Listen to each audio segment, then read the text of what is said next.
On American TV, big families have brought in big audiences.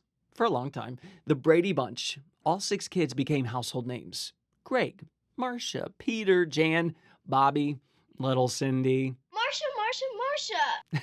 Today, big families still bring in huge ratings. 19 Kids and Counting, The Kardashians, Full House. They might be on every channel, but giant families really aren't so common these days. Go back to 1800, and American women had between 7 and 8 children on average. Today, just over 2. In recent decades, this trend's gone global. Let's take a little tour real quick.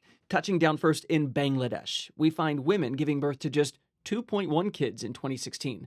Compare that to 6.7 in 1960. In Brazil, we see that women had about 6 kids 50 years ago. Today, fewer than 2. Iran dropped even faster. Look at these numbers. By 2006, each family had just 1.9 kiddos, compared to 7 in 1984. It's recent. Globally, the World Bank estimates the fertility rate has dropped from about 5 births per woman in 1960 to less than half of that today. So what's behind the decline? Education and economic changes, primarily. For example, one large study on Bangladesh, it found the combo of increasing education for women and mass migration to cities had the biggest influence. Likewise, Iran's plummeting rate corresponded with huge rises in girls' education. And around the world, the economists found that fertility starts to drop as soon as annual incomes rise above around 1,000 or 2,000. A related factor is also healthcare. Take contraception.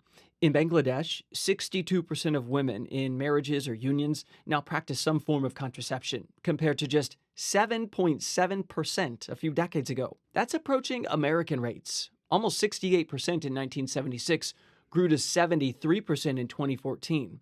And that's just the contraceptive use at any one time. 99% of US-based women under the age of 44 have used contraceptives if they've ever had sex.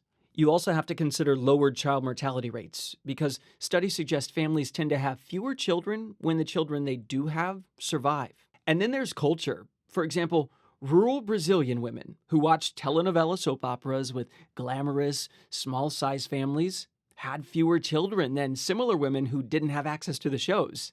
Finally, how about religion?